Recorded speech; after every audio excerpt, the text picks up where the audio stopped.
خوب ملی دلی انشاءاللہ دزل جوړیږي دا وطن آبادیږي دا د معلوماتو هنداره آینه معلومات د ترش په لغېږي وزیرنا کېږي دا وطن آبادیږي دا وطن آبادیږي.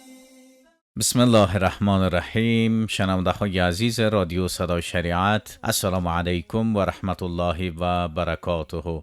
خدا کنه که همگی جور و صحتمند باشین. برنامه آینه معلومات از رادیو صدای شریعت 93 FM آغاز گردید. من محمد فواد محمودی همراه همکار خوبم روحان الله عزیزی در خدمت شما شنونده های عزیز قرار داریم. خوش آمده همکار عزیز.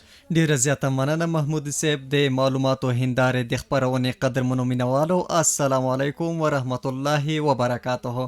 په دې هیله چې ټول برات روغ جوړ او صحتمند اوسئ. خوښ او خوشاله یو چې یو ځل بیا له تاسو سره په عیني معلوماتو خبرونه کې یو ځای شوي او ښایسته او په زړه پورې معلومات مو هم را سره د خوښې وړ وګرځي. شنونده های عزیز، به سلسله مطالب اسلامی و معلوماتی که در این برنامه تقدیم شما می‌گردد، امروز هم مطالب اسلامی آماده کردیم که یک تقدیم شما میکنیم. عیادت مریض از دید اسلام. لما سره بوری د تقوا یا هم پرهیزګاری پاړه.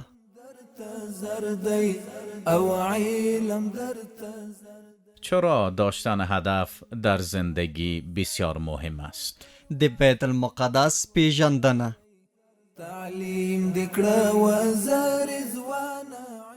و در بخش آخری برنامه نیکوکاری چی تأثیر در زندگی ما میگذارد؟ د حلال او حرام مال امتحان.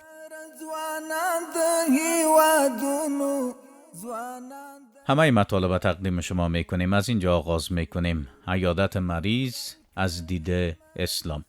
چگونه عیادت از بیمار در اسلام باعث کسب پاداش میشود؟ در عیادت از بیمار مونس شدن با او و ایجاد اثرات روحی خوب در بیمار و اطرافیانش نهفته است، برای اینکه این عیادت به هدفی که برای آن تشریع شده برسد و اثرات مطلوب در روحیه بیمار و مراقبانش بگذارد. 1. باید نیت خود را اصلاح کنیم.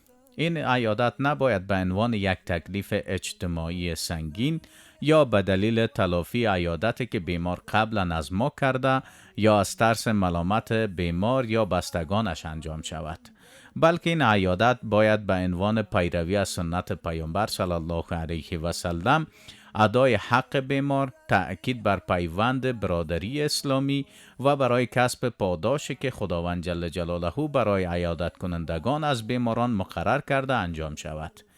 بکر بن عبدالله می گوید ما معتقد بودیم که عیادت کننده از بیمار در رحمت الهی غوطه‌ور می شود. اگر برای بیمار در حالت ایستاده دعا کند، رحمت الهی او را فرا می گیرد و اگر در حالت نشسته دعا کند، کاملا در رحمت الهی غرق می شود. 2. این عیادت با هدف تسکین بیمار، مونس شدن با او، القای روحیه امیدواری و حسن ظن به خداوند متعال انجام می شود. همچنین به بیمار این احساس را منتقل می کند که در دل عیادت کنندگان جایگاه ویژه‌ای دارد. این عمل با نیت دور کردن بیماری از خود عیادت کننده و عزیزانش و شکرگزاری به درگاه الله متعال برای نعمت سلامتی صورت می گیرد. 3. برای بیمار در دلتان جای باز کنید که بتواند بدون خستگی و ناراحتی شکایت‌هایش را بیان کند. عبارات را انتخاب کنید که قلب و احساساتش را لمس کند. چی بسا بیمار فقط نیاز دارد کسی باشد که به حرفهایش گوش دهد، حتی اگر راه حل ارائه نکنید. 4. باور به خداوند متعال را در دل بیمار بنشانید، زیرا شفا تنها از سوی اوست. در قرآن کریم آمده است، آیه 80 سوره شعراء: و هنگامی که بیمار می شوم اوست که مرا شفا می بخشد. خداوند متعال یگانه شفا دهنده است، تا جایی که دکتران قدیم بر روی نسخه های خود می نوشتند دارو از دکتر و شفا از الله متعال هست. این باور راسخ باعث می شود بیمار هرگز از بهبودی ناامید نشود، حتی اگر بیماریش سخت و احتمال بهبودی بسیار کم یا ناچیز باشد. 5. تقویت ارتباط با خداوند متعال از طریق انجام طاعات.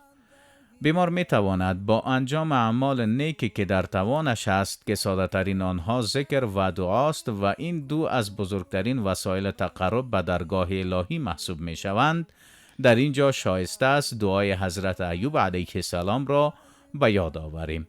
سوره انبیا آیه 83. براستی که این آسیب به من رسیده است و تو مهربانترین مهربانانی. این دعای ارزشمند به بیمار در تحمل سختی‌ها و شکیبایی کمک می‌کند. پیامبر اکرم صلی الله علیه و سلم در این زمینه فرمودند، ترجمه: هیچ رنج و مشقت به مسلمان نمی‌رسد، نه خستگی، نه بیماری، نه نگرانی، نه اندوه، نه آزار و نه غم، حتی اگر خار پای او را بخراشد، مگر این که خداوند به واسطه آن از گناهانش میکاهد. 6. داستانهایی که در ملاقات با بیمار نقل میکنیم باید حاوی تسلی بخش و بشارت باشد. بسیار بیمارانی که دکتران بهبود آنان را محال دانستند، اما لطف خداوند متعال شامل حالشان شده، گرفتاریشان برطرف گردیده و حتی بهتر از گذشته سلامت خود را باز یافتند. 7. وقت درد بیمار شدت میگیرد و او احساس میکند اطرافیانش به او بی‌توجهی میکنند، ممکن است آرزوی مرگ کند. در اینجا وظیفه ماست که این حقایق ایمانی را به او یادآوری کنیم که پیامبر اکرم صلی الله علیه و سلم فرمودند، ترجمه: هرگاه بنده بیمار شود یا سفر کند، همان پاداش هایی که هنگام سلامتی و اقامت در خانه می گرفت برایش نوشته می شود. بنابراین پاداش اعمال نیک قطع نمی شود، بلکه همچنان برای بیمار نوشته می شود. در جای دیگه رسول الله صلی الله علیه و سلم به ما توصیه می کنند، ترجمه: هیچ یکی از شما نباید به دلیل مشکلی که برایش پیش آمده آرزوی مرگ کند.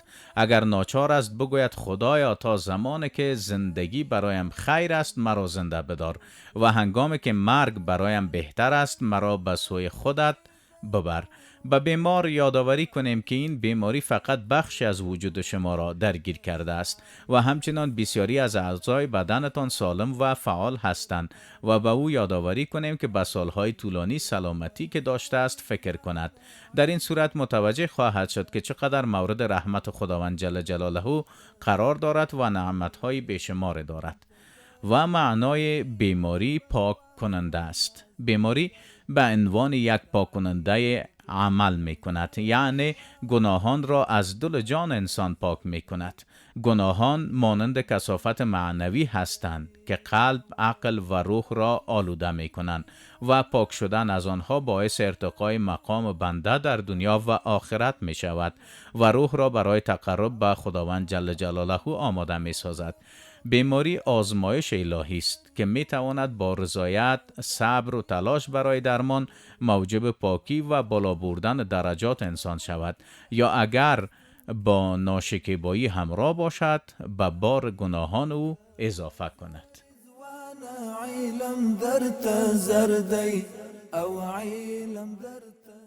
بله قدرمن اوریدونکو، اوس هم د تقوا په اړه.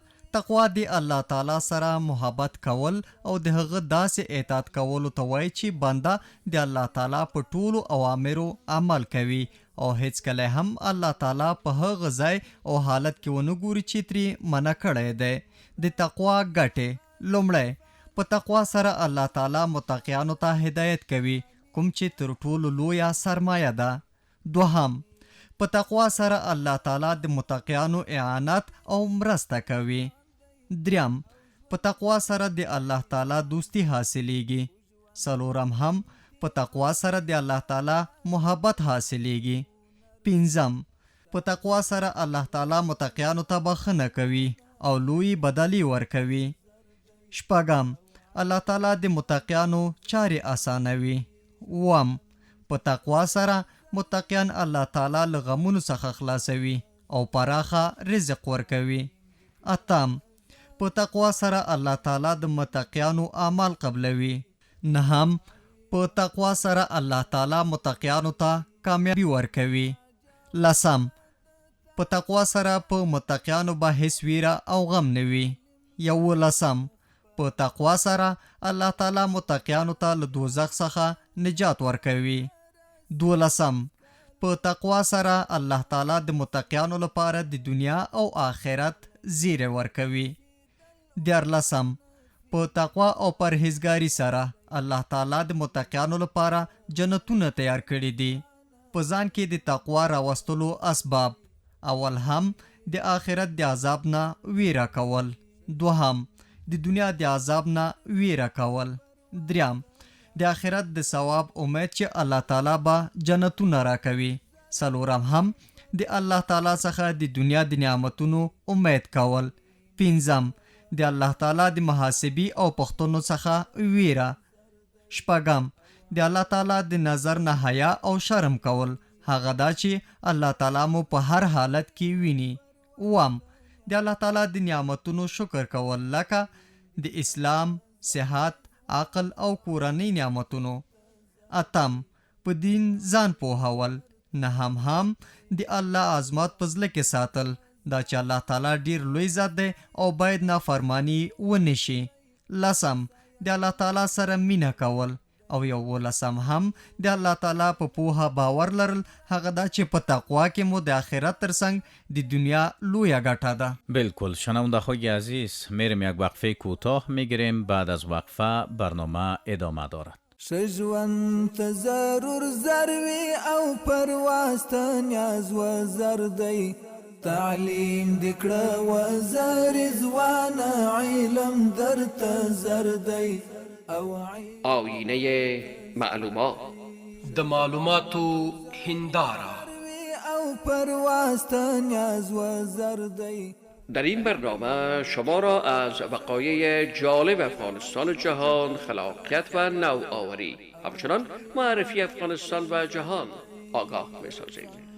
دغه معلوماتي خبرونه له شریعت غږ رادیو څخه واورئ. رادیو صدای شریعت 93 FM. ګوري په نړۍ کې رنگ بدل د رقابت دی، رنگ بدل د رقابت دی. یو ځل بیا ښه راغلاست او هرکلی هغه قدرمنو اوریدونکو ته چې کوم اوریدونکي را سره همدا مهال د معلوماتو هنداره خپرونه له شریعت غږ رادیو څخه اوري. فواید داشتن هدف در زندگی چیست؟ چرا در زندگی باید هدف داشته باشیم؟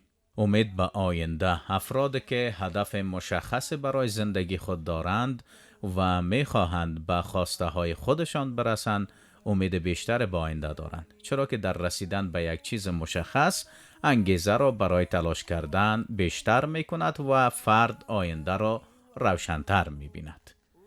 تلاش برای رسیدن به هدف.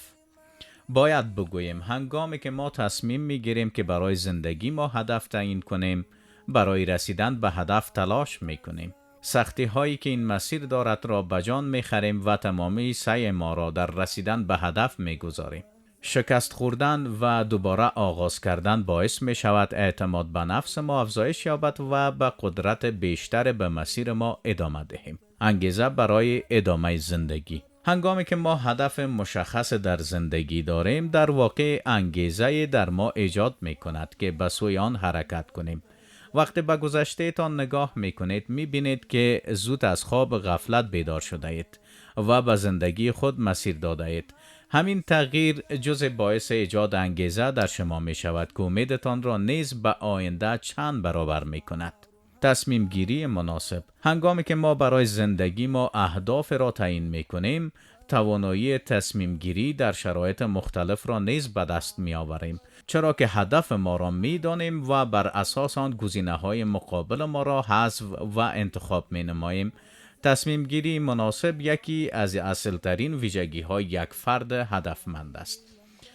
افزایش بازدهی. ما می توانیم با انتخاب هدف مناسب بازدهی خود را بسنجیم و آن را افزایش دهیم، چرا که ما در راه رسیدن به خواسته های ما تلاش می کنیم و این تلاش منجر به افزایش بازدهی ما می شود. تقویت عزت نفس. یکی از مهمترین ویژگی هایی که هدف داشتن با خود به دنبال دارد افزایش عزت نفس می باشد. این که ما برای خود ما هدف داریم که می خواهیم به آن دست پیدا کنیم، یعنی خود ما را ارزشمند شمرده ایم و به خود بها داده ایم که این موضوع موجب افزایش عزت نفس در ما می شود. افزایش خودباوری یکی دیگر از حسن‌هایی که هدف داشتن با خود به همراه دارد افزایش اعتماد به نفس و خودباوری است. اعتماد داشتن به خود و مهارت‌های ما در راه رسیدن به هدف می تواند خیلی مؤثر باشد و به ما کمک به سزای در رسیدن به اهداف کند. و تحمل سختی‌ها یکی دیگر از ویژگی‌هایی که ما را به چالش می‌کشد تحمل سختی و فشار است که در رسیدن به هدف ما تحمل می‌کنیم. این سختی هایی که ما در رسیدن به خواسته های ما متحمل می شویم پس از برآورده شدن خواسته ها به شیرینی تبدیل می شود. بله درنو اوریدونکو د بیت المقدس پیژندنه. د بیت المقدس لغوي او اصطلاحي معنی یعنی پاک کور ده یا دا داسې مبارک کور ده چې د انسان ګناهونه پکې بخښل کیږي. بیت المقدس ته په اروپایي ژبو کې یروشلم او عربي ژبه کې ورته القدس وایي. بیت المقدس شاوخوا غرونه لري او خپله مسجد صخره او مسجد اقصی د سیحون په غره کې واقع دي او له مکې مکرمې نه تقریبا 1400 کیلومتره لرې واقع ده. په لومړۍ پیړۍ کې کله چې رومیانو بیت المقدس تر خپل واک لاندې راوست د ایلیا نوم یې پرې کېښود. په 600 عیسوي کال کې رسول الله صلی الله علیه وسلم د جبرئیل علیه السلام په رهنمایي له مکې معظمې نه بیت المقدس ته لاړ او بیا یې د آسماني معراج په سفر تشریف یوړ.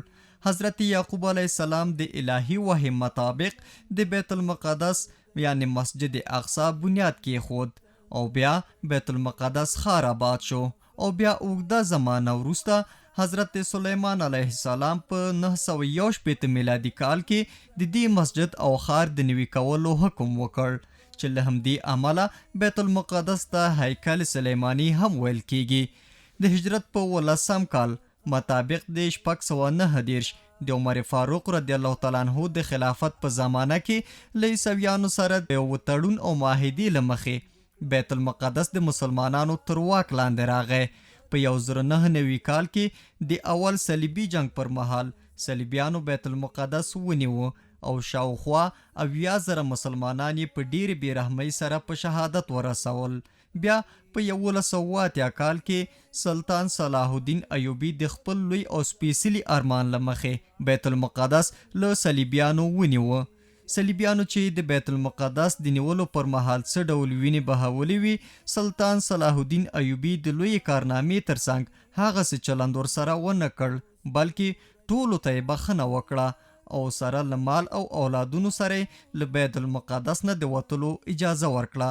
هغو ته چې د جزیې ورکولو وس یې نه درلود د بې عفوه او د پاتې کېدو اجازه وکړه. تاریخ ته په کتلو سره د بیت المقدس د ازادۍ لپاره یو بل عمر او ایوبي ته ضرورت ده چې دغه مقدسه خاوره د صلیبیانو او یهودیانو له پلیتو منګولو څخه پاکه کړي او مسلمانانو ته بیرته خپل برم اعاده کړي. قدرمن اوریدونکو د خپرونې په دې برخه کې یوه لنډه د مخلوبات له دمینه بیا هم زموږ خپرونه ادامه لري. له موږ سره اوسئ.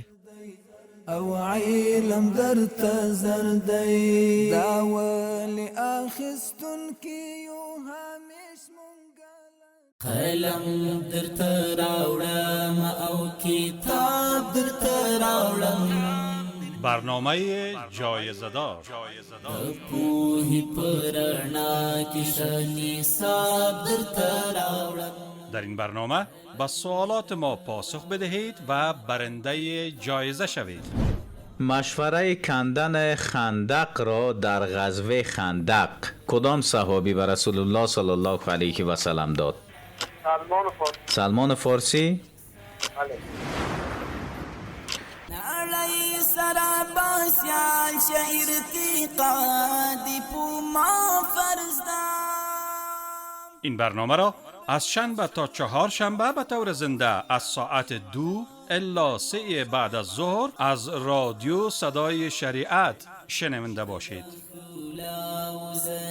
باب در تراولا. شماره تماس برنامه 020 23 10 708. رادیو صدای شریعت 93 FM. لپوهی پرنا کشنی صاب در تراولا. همیش منگل نورو او شمارو همزانو نپقتر کی دسر. بازم خوش آمدین شنونده خوی عزیز. شما شنونده برنامه آینه معلومات از رادیو صدای شریعت 93 FM هستید. نیکوکاری چی تأثیر در زندگی ما میگذارد؟ احسان و نیکوکاری آثار بسیار دارد. این آثار بسیار ارزنده و مثبت است که تقدیم شما شنونده های عزیز میگردد. دوستی و صمیمیت. احسان و نیکوکاری باعث ایجاد دوستی و صمیمیت بین افراد جامعه می شود. هرگاه انسان‌های نیکوکار با ایثار و فداکاری خود به یاری انسان‌های مظلوم و بیچاره شتافته و با کمک‌های مادی و عاطفی خود زندگی آنان را تا حدود سر و سامان داده از حالت بحرانی نجات دهند، آنان نیز نه تنها احسان و نیکوکاری افراد خیر را فراموش نمی کنند، بلکه در ادامه زندگی سعی خواهند نمود تا به نوع جبران نموده و احسان و نیکوکاری دیگران را به بهترین شکل پاسخ دهند. خدای متعال می فرماید، ترجمه: هرگز نیکی و بدی یکسان نیستند. بدی را با نیکی دفع ناگاه خواهی دید همان کس که میان تو و او دشمنی است، گویی دوستی گرم و صمیمی است. اگر برخورد نیک و شایسته در امر تبلیغ دین در برابر دشمنان و مخالفان دوستی و صمیمیت را به دنبال دارد، احسان و نیکوکاری در امور مادی و عاطفی به طور قطعاً دوستی و صمیمیت بیشتر و عمیق‌تر را به همراه خواهد داشت و این یک امر بدیهی و واقعیت انکارناپذیر است که در زندگی روزمره مشاهده می شود. خیر و سعادت دنیوی. در واقع خدای سبحان به نوع اعمال و رفتار خوب و شایسته نیکوکاران را در همین دنیا مورد لطف و عنایت قرار داده و خدای متعال در مورد اجر و پاداش دنیوی احسان و نیکوکاری می فرماید، ترجمه: خداوند پاداش این جهان و پاداش نیک آن جهان را به آنها داده و خداوند متعال نیکوکاران را دوست می دارد. در آیه دیگر الله متعال عنایت فرمودند، ترجمه: و هنگام که به پرهیزگاران گفته می شد پروردگار شما چی نازل کرده است، می گفتند خیر و سعادت برای کسانی که نیکی کردند در این دنیا نیکیست و سرای آخرت از آن هم بهتر است و چی خوب است سرای پرهیزگاران. آمرزش گناهان. همه انسان ها بجز انبیا و اولیای الهی در زندگی خود دچار خطا و لغزش شده. گناهان کوچک و بزرگ را مرتکب می شوند. از جمله ابزاری که باعث می شود انسان آثار گناه و خطاهایش از بین برود و حتی آن را تبدیل به حسنات نماید، احسان و نیکوکاری در حق بندگان خداوند متعال و خدمت به مخلوقات الهی است. خدای سبحان در سوره هود می فرماید، ترجمه: در دو طرف روز و اوایل شب نماز را برپا دارید، چرا که حسنات سیئات و آثار آنها را از بین می برد. این تذکر است برای کسانی که اهل ذکر هستند. در جای دیگر الله تعالی عنایت فرمودند، ترجمه: آنچه بخواهند نزد پروردگارشان برای آنان موجود است و این است جزای نیکوکاران، تا خداوند متعال بدترین اعمال را که انجام دادند در سایه ایمان و صداقت آنها بیامرزد و آنها را به بهترین اعمال که انجام می‌دادند پاداش دهد. یکی دیگر از آثار ارزشمند احسان و نیکوکاری آرامش روحی است. این کلام الهی است که می فرماید، ترجمه: آنها که اموال خود را شب روز پنهان و آشکار انفاق می کنند مزدشان نزد پروردگارشان است، نه ترس بر آنهاست و نه غمگین می شوند. در آیه دیگر الله متعال عنایت فرمودند، ترجمه: کسانی که کار نیک انجام دهند پاداش بهتر از آن خواهند داشت و آنان از وحشت آن روز در امانند. از آیات یاد شده به خوبی میتوان نتیجه گرفت که احسان و نیکوکاری از جمله اعمال است که آرامش روحی و روانی در دنیا و امنیت کامل در آخرت را به دنبال دارد. چی سعادت بالاتر از آن است که انسان در دنیا اضطراب و دلهوره از خود دور سازد و از وحشت و ترس نجات پیدا کند.